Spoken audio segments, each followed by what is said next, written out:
बोलिए द्वारकाधीश भगवान की जय हो। आज का प्रसंग है समस्त पापों को नाश करने वाला, मोक्ष देने वाला, सारे विघ्नों को हरने वाले एकादशी व्रत की कथा और एकादशी की उत्पत्ति। एकादशी कब, कहाँ, कैसे उत्पन्न हुई, उत्पन्ना एकादशी व्रत कथा और महत्व सुनाने जा रहे हैं। आशा करते हैं आप इसे अवश्य ही पसंद करेंगे। यह प्रसंग एकादशी महत्व से लिया गया है। एक बार नैमिषारण्य तीर्थ में शौनकादिक आदि 88,000 ऋषि एकत्रित हुए। उन्होंने सूत जी से प्रार्थना की, हे सूत जी, कृपा कर एकादशी का महत्व सुनाने की कृपा करें। सूत जी बोले, हे महर्षियों, एक वर्ष में 12 महीने होते हैं और एक महीने में 2 एकादशी होती है, यानी एक वर्ष में 24 एकादशी हुई। जिस वर्ष में पुरुषोत्तम अधिक मास पड़ता है उस वर्ष 2 एकादशी और बढ़ जाती है। इस तरह कुल 26 एकादशी होती है। आज उत्पन्ना एकादशी व्रत कथा सुनाने जा रहे हैं। श्री सूत जी बोले, हैं मुनियों, विधि सहित इस एकादशी महात्म्य को भगवान श्री कृष्ण ने कहा था। भक्तजन इस व्रत को प्रेम पूर्वक सुनते हैं। इस लोक में अनेकों सुख भोग कर अंत में भगवान विष्णु के पद को प्राप्त होते हैं। श्री सूत जी ने कहा, हे प्रभु, इस एकादशी व्रत का महत्व क्या है, इस व्रत को करने से क्या पुण्य मिलता है और इसकी विधि क्या है, सो आप मुझसे कहें। ऐसा कह सुनकर श्री भगवान ने कहा, हे अर्जुन, सबसे पहले हेमंत ऋतु के मार्गशीर्ष महीने में कृष्ण पक्ष की एकादशी का व्रत करना चाहिए। दशमी की शाम को दातून करनी चाहिए और रात को भोजन नहीं करना चाहिए। एकादशी को सुबह संकल्प नियम के अनुसार कार्य करना चाहिए। दोपहर को संकल्प पूर्वक स्नान करना चाहिए। स्नान के बाद धूप दीप नैवेद्य से भगवान का पूजन करना चाहिए। रात को दीपदान करना चाहिए। ये सत्कर्म भक्ति पूर्वक करनी चाहिए। उस रात को नींद और स्त्री प्रसंग को त्याग देना चाहिए। एकादशी को दिन तथा रात्रि में भजन सत्संग आदि शुभ कर्म करना चाहिए। उस दिन श्रद्धा पूर्वक ब्राह्मणों को दक्षिणा देनी चाहिए और उनसे अपनी गलतियों की क्षमा मांगनी चाहिए। धार्मिक जनों को शुक्ल और कृष्ण पक्ष की दोनों एकादशियों को एक सा समझना चाहिए। उनमें भेद मानना उचित नहीं है। ऊपर विधि के अनुसार जो मनुष्य एकादशी का व्रत करते हैं उनको असंख्यों तीर्थ एवं दर्शनों करने का जो पुण्य मिलता है वह एकादशी व्रत के पुण्य के 16वें भाग के बराबर भी नहीं। व्यतिपात योग में, संक्रांति में तथा चंद्र सूर्य ग्रहण में दान देने से और कुरुक्षेत्र में स्नान करने से जो पुण्य प्राप्त होता है वही पुण्य मनुष्य को एकादशी का व्रत करने से प्राप्त होता है। उससे 10 गुना अधिक पुण्य एकादशी का व्रत करने से मिलता है। 10 श्रेष्ठ ब्राह्मणों को भोजन कराने से जो पुण्य मिलता है वह एकादशी के पुण्य के 10वें भाग के बराबर होता है। निर्जला व्रत करने का आधा फल एक बार भोजन करने के बराबर होता है। उपरोक्त कोई एक व्रत जरूर करना चाहिए। एकादशी का व्रत करने पर ही यज्ञ, दान, तप आदि मिलते हैं, अन्यथा नहीं। अतः एकादशी को अवश्य ही व्रत करना चाहिए। इस व्रत में शंख से जल नहीं पीना चाहिए। निरामिष भोजन एकादशी को के व्रत के में वर्जित है। एकादशी व्रत का फल 1000 यज्ञों से भी अधिक है। ऐसा सुनकर अर्जुन ने कहा, हे भगवान, आपने इस एकादशी के पुण्य को अनेक तीर्थों के पुण्य से श्रेष्ठ तथा पवित्र क्यों बतलाया? भगवान श्री कृष्ण बोले, हे अर्जुन, सतयुग में एक महाभयंकर दैत्य हुआ। उसका नाम मुर था। उस दैत्य ने इंद्र आदि देवताओं पर विजय प्राप्त करके उन्हें अपने स्थान से रिक्त कर दिया। तब देवेंद्र ने महादेव जी से प्रार्थना की, हे शिव शंकर, हम सब देवता मुर दैत्य के अत्याचारों से दुखित हैं और मृत लोक में अपना जीवन व्यतीत कर रहे हैं। अन्य देवताओं की हालत का तो मैं वर्णन ही नहीं कर सकता। आप कृपा कर इस महान दुख से छूटने का उपाय बतलाइए। शंकर जी बोले, हे देवेंद्र, आप विष्णु भगवान के पास जाइए। इंद्र तथा अन्य देवता महादेव जी के वचनों को सुनकर क्षीर सागर गए,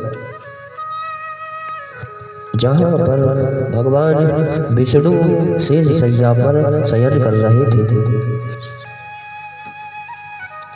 भगवान को शयन करते देखकर देवताओं सहित इंद्र ने स्तुति की, हे देवताओं के देव, आप स्तुति करने योग्य हैं।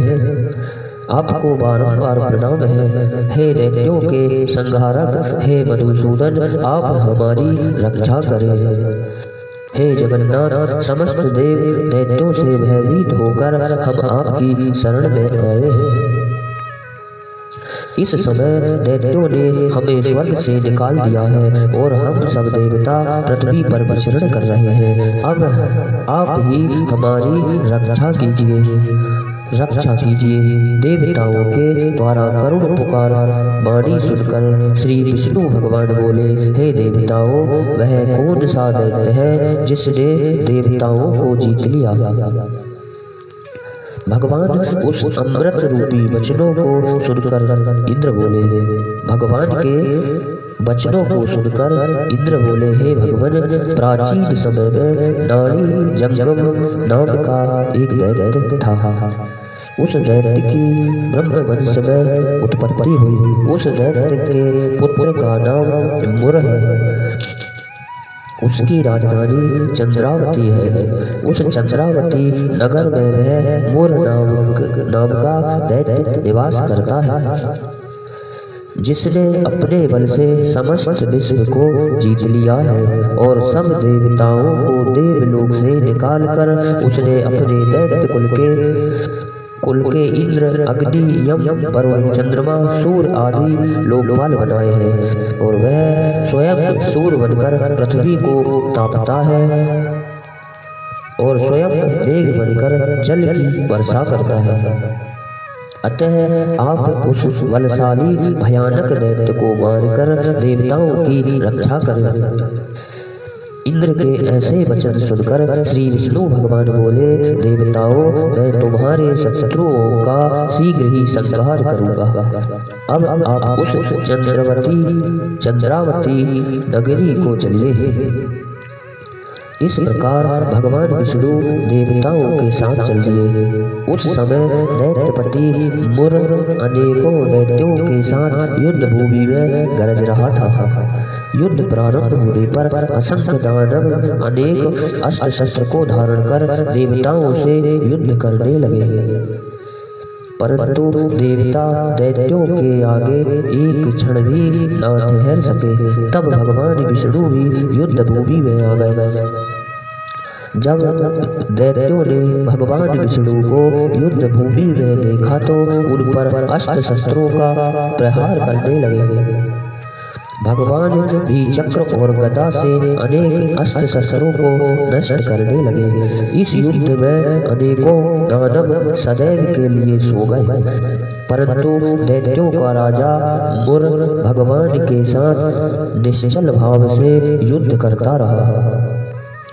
भगवान विष्णु मुर को मारने के लिए जिन जिन शस्त्रों का उपयोग करते हैं सब उसके तेज से नष्ट होकर और उस पर फूल के समान गिरने लगे हैं। अनेक अस्त्र शस्त्रों का प्रयोग करने पर भी भगवान विष्णु उस दैत्य से देवताओं के लिए सहस्त्र वर्षों तक युद्ध करते रहे, परंतु उस दैत्य को ना जीत सकेंगे।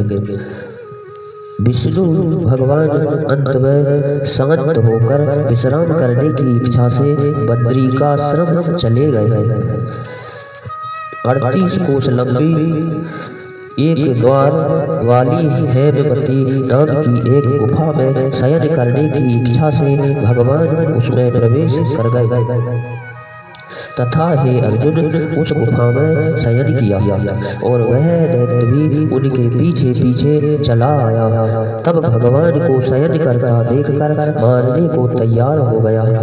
वह दैत्य सोचने लगा कि आज मैं अपने चिर शत्रु को मारकर सदैव के लिए निष्कंठ हो जाऊंगा। उसी समय भगवान की देह से एक अत्यंत सुंदर कन्या दिव्य वस्त्र धारण करके उत्पन्न हुई और दैत्य के सामने आकर युद्ध करने लगी। तब वह दैत्य आश्चर्य के साथ सोचने लगा कि ऐसी बलवान कन्या कहाँ से उत्पन्न हुई। वह दैत्य उस कन्या से लगातार युद्ध करता रहा। कुछ समय बीतने पर उस कन्या ने क्रोध में आकर उस दैत्य को उसके अस्त्र और शस्त्र के टुकड़े टुकड़े कर दिए। उस कन्या ने उसका रथ तोड़ डाला। तब तो वह दैत्य महान क्रोध करके उससे मल्ल युद्ध करने लगा। उस कन्या ने उसको धक्का मारकर मूर्छित कर दिया। उठने पर उसका सिर काट लिया। वह दैत्य सिर कटते ही पृथ्वी पर जा गिरा और मृत्यु को प्राप्त हुआ। अन्य समस्त दानव भी ऐसा देखकर पाताल लोक को चले गए। जब भगवान विष्णु की निद्रा टूटी उस दैत्य को मरा देखकर अत्यंत आश्चर्य करने लगे और विचारने लगे कि इस दैत्य को किसने मारा है। तब वह कन्या भगवान से हाथ जोड़कर बोली, हे भगवान, यह दैत्य आपको मारने को तैयार था। तब मैंने आपके शरीर से उत्पन्न होकर इसका वध किया। इस पर भगवान बोले, हे कन्या, तूने इसको मारा है, अतः मैं तेरे ऊपर अत्यंत प्रसन्न हूँ।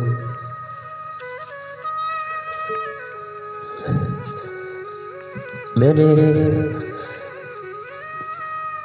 तीनों लोकों में देवताओं को आपने सुखी किया, इसलिए तू अपनी इच्छा अनुसार वरदान मांग। कन्या बोली, हे भगवान, मुझे यह वरदान दीजिए कि जो मेरा व्रत करे उसके समस्त पाप नष्ट हो जाए और अंत में स्वर्ग लोक को जाए और मेरे व्रत का आधा फल रात्रि को मिले और इसका आधा फल एक समय भोजन करने वाले को मिले। जो मनुष्य भक्ति पूर्वक मेरे व्रत को करे वे निश्चय ही विष्णु लोक को प्राप्त करेंगे। कृपया करके मुझे ऐसा ही वरदान दीजिए। जो मनुष्य मेरे दिन तथा रात्रि को एक बार भोजन करे वे धन धान्य से भरपूर रहे। इस पर भगवान विष्णु उस कन्या से बोले, हे कल्याणी, ऐसा ही होगा। मेरे और तेरे भक्त एक ही होंगे और अंत में संसार में प्रसिद्धि को प्राप्त होकर मेरे लोक को प्राप्त करेंगे। हे कन्या, एकादशी को पैदा होने से तेरा नाम भी एकादशी हुआ। जो मनुष्य इस दिन व्रत करेंगे उनके समस्त पाप जड़ से नष्ट हो जाएंगे और अंत में मुक्ति को प्राप्त करेंगे। तेरे व्रत का फल सब तीर्थों के फल से भी महान होगा। यह मेरा कथन सत्य है। ऐसा कहकर भगवान अंतर्ध्यान हो गए। भगवान बोले, हे अर्जुन, सब तीर्थों सब व्रतों के फल से एकादशी व्रत का फल सर्वश्रेष्ठ है। मैं एकादशी व्रत करने वाले मनुष्यों के शत्रुओं को नष्ट कर देता हूँ और उन्हें मोक्ष देता हूँ। उन मनुष्यों के विघ्नों को मैं स्वयं ही नष्ट कर देता हूँ। हे अर्जुन, मैंने तुमसे एकादशी की उत्पत्ति के बारे में बताया। एकादशी व्रत समस्त पापों का नष्ट करने वाला है और सिद्धि को देने वाला है। जो मनुष्य एकादशी महत्व को श्रवण व पाठ करते हैं उनको अश्वमेध यज्ञ के बराबर फल मिलता है। इन्हीं शब्दों के साथ बोलिए द्वारकाधीश भगवान